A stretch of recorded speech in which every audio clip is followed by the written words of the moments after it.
Welcome to Uncommon Knowledge. I'm Peter Robinson. By the way, please be sure to join us on Twitter at twitter.com/UNCknowledge. Twitter.com/UNCknowledge. A fellow at the Hoover Institution and a professor of economics at Stanford, Lazear Boskin served as chairman of the Council of Economic Advisors under President George H.W. Bush. A fellow at the Hoover Institution and a professor at the Stanford Business School, Edward Lazear served as chairman of the Council of Economic Advisors under President George W. Bush.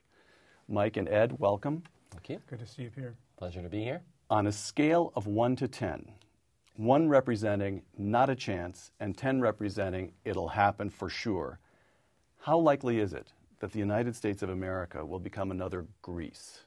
Mike? 2 to 3. Oh, really? I'm encouraged. 2. Ed? 2. Okay. Segment 1. Spending more than we bring in. A couple of statistics here. By January, President Obama will have increased the federal budget the federal deficit more in 2 years than President George W. Bush did in 8. He will have increased federal spending to more than 25% of our gross domestic product, the highest proportion in American history, with the exception of World War II.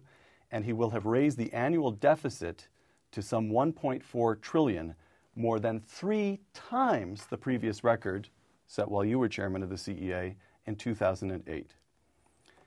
Ed, why does this matter?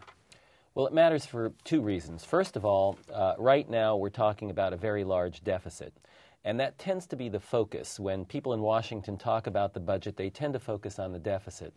The deficit matters because it tells us how much we are borrowing, and since we save less than we invest, it means that we borrow from abroad. But more important, what we really need to be focused on is not the deficit, but the level of spending. Okay. And the reason for that is that even if we closed our deficit, and that would mean that we raised taxes, we would still be not helping the economy. Taxes hurt the economy, deficits hurt the economy. So once we've declared that we're going to spend at very high levels, we're really between a rock and a hard place. We don't have an easy way out. Mike, let me quote to you Nobel Prize-winning economist Paul Krugman. This is Paul Krugman writing last year, quote, "Deficits saved the world.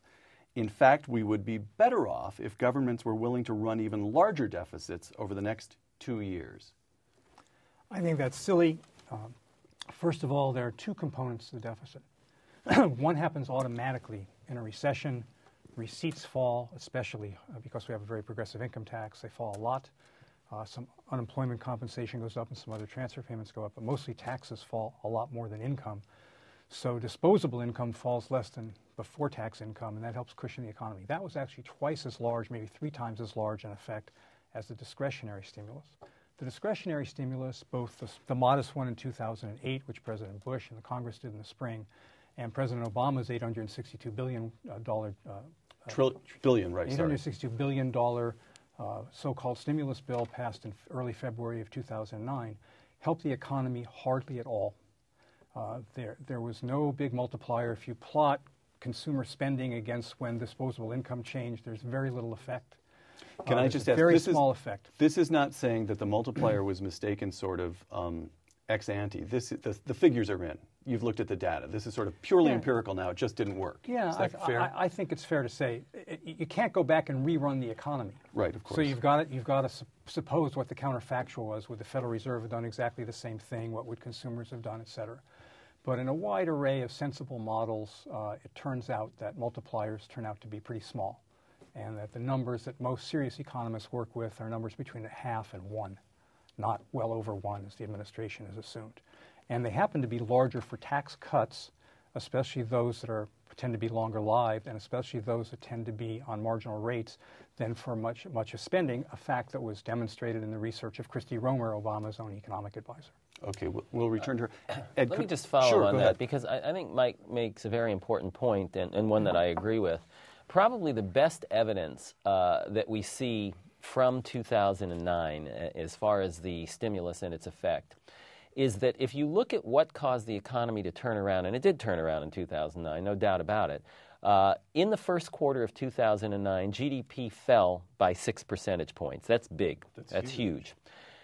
In the fourth quarter, it rose by 6 percentage points. So that's a swing of 12 percentage points. Now, if you ask what caused the difference was all on the investment side. It was not on the consumption side.